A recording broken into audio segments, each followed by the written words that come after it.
Hi folks, I'm just going to give a few ideas, some things to think about in relationship to technical proposals. As I've written elsewhere, I'm going to emphasize it again here. Think about how much time we've had for this project overall. It's multiple weeks, and if you look at due dates, you still have another week or so to finish it up.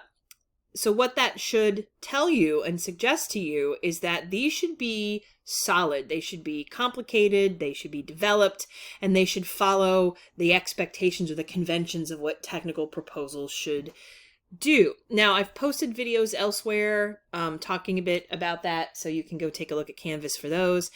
I'm going to briefly cover a few things here, in part because in your peer review, a lot of you are offering really, really good feedback and some excellent questions for one another, but collectively, I'm noticing that there's missing comments about audience, for example, and a couple of the examples I've looked at, there's nobody addressed in the proposal, so that already is something that really needs work. Who is it for? But also, there may be some examples of an audience that's either unrealistic or too vague. There may be the sense of how the writer is connected to the issue or what their role is. So there's some of those things that I was hoping that you all would notice and talk about with one another's pieces. But I'm not hearing that a lot. So I'm going to record this and say, look at your own work. Do you have a clear audience? Is it an audience that is a reasonable one that you yourself, you student in this class, could actually solicit with your idea, that you would turn it in? If I were going to say at the end of this project you should mail it or walk it over or something like that you could do that and it makes sense. Also, a couple of them are not really technical proposals, so have a look again. And I know I've written comments elsewhere on your proposal, your earlier ideas, etc. There needs to be a concrete deliverable for that audience.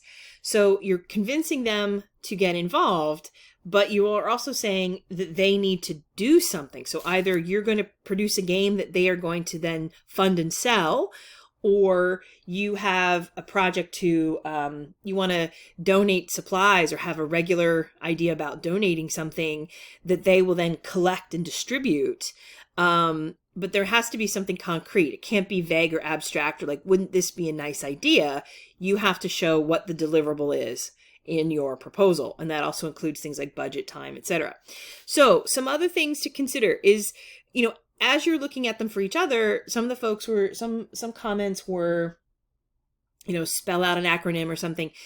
If your audience knows what that acronym is, then you don't necessarily need to spell it out, but you do need to be clear. So it's usually helpful, even if the audience is familiar, to spell it out the first time and then in parentheses afterward put the acronym or the abbreviation, and then you can continue to use that acronym or abbreviation throughout. And that way you're making it very clear when I say LMS, I'm talking about Learning Management System.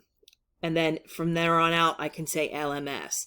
Or I can say the LMS is Canvas, and then I can refer to Canvas from then on out, etc., something like that. So thinking about what your audience knows, what they need to know, and how you can make things very clear. So along those same lines, thinking about audience, these are not papers. So they're not like an academic paper. This is a proposal. So you want to think about what the layout should look like, the content should be, but also the citation method, so the documentation method. I've created another video that explains documentation a little bit more. And I'm going to take a look here at our book, but we have, so how are things being referenced? Lots of proposals don't actually use a lot of outside references, but some do. And so for this course, I'm requiring you to do that. One, because you're going to need to borrow information. You don't have the expertise at this point in your lives, which is fine. But also, if you're going to do something like a budget, you probably have to do a little bit of that research. You don't have access to a department that would do those numbers for you. So references are required for this assignment.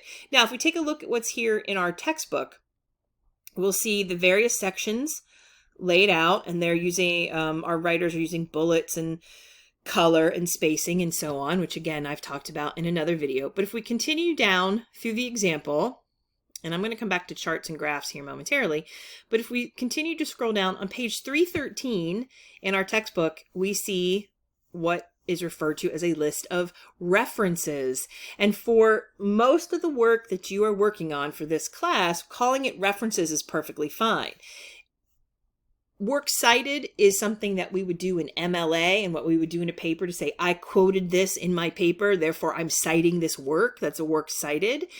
References certainly are related to that. So what have I referenced to then cite in my work? But references can also include, what did I consult? What did I read in order to get some information that I may not have quoted or paraphrased or summarized in the work itself? It should be its own section. And for this class, for this assignment, it's fine to call it references. Again, I have another video about documentation and style. You can take a look at that. In a different context, you may call it something else. It's also possible that the references are kind of smattered throughout the work. It depends. But we're going to try to be as sort of generic for this because we have all of these different disciplines among students. So make sure that you have a section that's called references, and that's where you're putting the work that you have looked at to build your proposal, that you have cited, that you have paraphrased, but also something that you may have consulted for ideas. You can put that there as well. This particular example is in APA style, which stands for, American Psychological Association. Make sure that your citations look like these. For APA style, they should not just be a list of bullets. It shouldn't be links only. It should be, this is what's referred to here.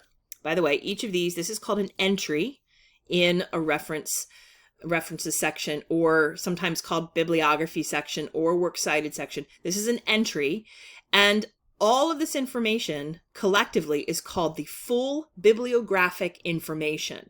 So the entire information about the publication, the biblio meaning book or writing. So the full bibliographic information about where that source comes from. For APA, we list the author, date, etc. MLA has a slightly different layout. There are other citation methods. Again, I've posted something, another video on Canvas. What I would like to draw our attention to, though, is that in our textbook, I can go back to our table of contents. If we go to the references, the appendix, we see there's a section called documenting your sources. So how do you build the citations? We have APA style, and this is where early in the semester I said ideally you would get the update to APA. If you're in something like social sciences or nursing, you're probably going to be using APA. I'm pretty certain that something like construction management or some other businesses default to APA. MLA tends to be a more academic structure, so I would not expect MLA for any of these proposals. However, if that's the only one that you can figure out, then I'll accept it for the assignment. But keep in mind, depending on your profession or depending on who this is for, a different citation method would make sense. So in the appendix of our book, we have APA style and then the instructions for how to essentially lay those things out or build those citations. So that's the first thing, is to figure out how you have the citations in there, the references, make sure that those are accurate, full bibliographic entries, and you'll be on your way. So here's another, I've looked at some of these again elsewhere. Here's a section, it's called references. We also have here a section that's called appendices, which is plural of appendix.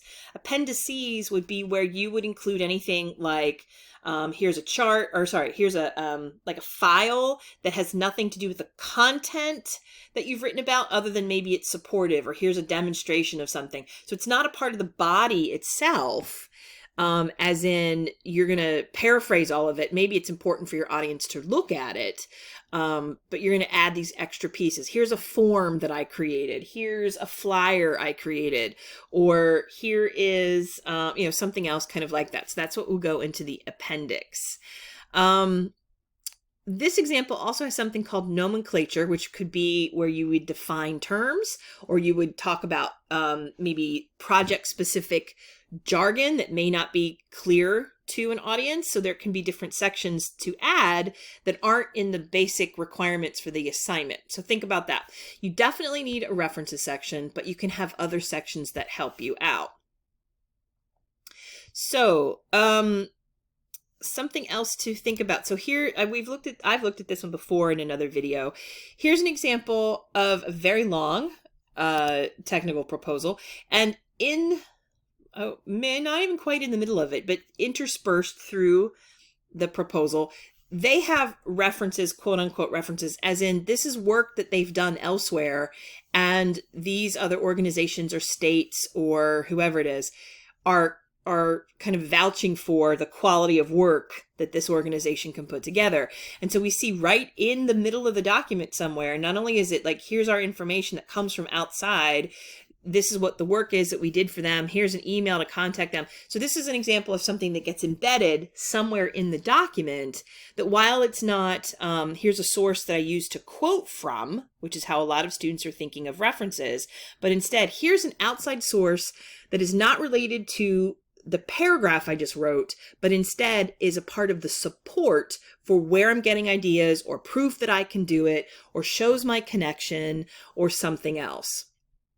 So that's another way to think about references. So the last couple things I'm going to go over here kind of quickly. Here's another real world technical proposal. We can see they have a cover page, they have illustrations, they have photographs. We're not going to judge their design choices per se. That's not what really we're doing here.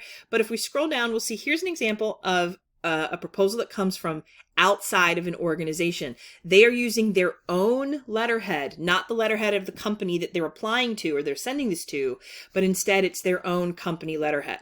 If you are writing an internal proposal, then you might use the letterhead for your company. But if you're writing something from the outside, you use your own letterhead, not the one of the company you are sending your ideas to. We also have an example of a letter that kind of sets up what the rest of this is. I didn't require that for your project, but it would make sense in some ways. It introduces who you are, kind of sets the whole thing in context.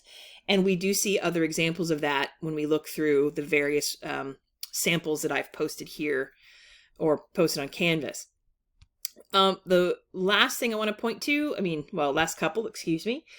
Again, we've got the use of color, line, increased font, italics for emphasis or for the title of something.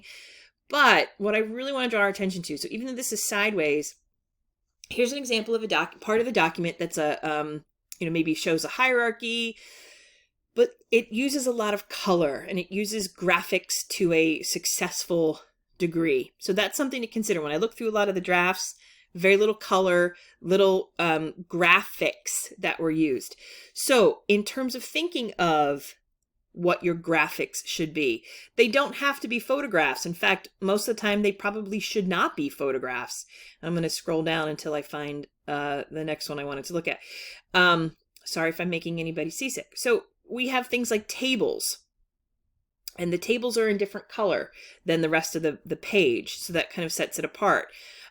We saw the colors in the first chart that showed hierarchy. Here's another example of a graphic that looks like a form of some kind. So they don't have to be photographs, but they also shouldn't be decorative. And so if they're only there as sort of a nice picture, or it helps you like, oh, doesn't this look pretty? Or here's a picture of the flower I was talking about. That's decorative. It's not providing any information. Your visuals, your graphics need to provide information that you also have in the text itself.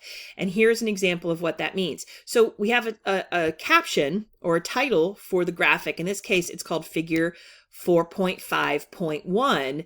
And if we take a look at the paragraph that's right next to it, we see a sample of our team's form is provided as Figure 4.5.1. So they're referencing it in the body of the work.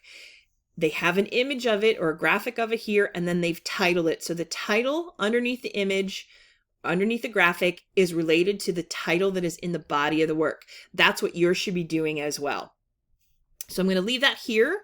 I'm sure I will have some other things to add. Keep going.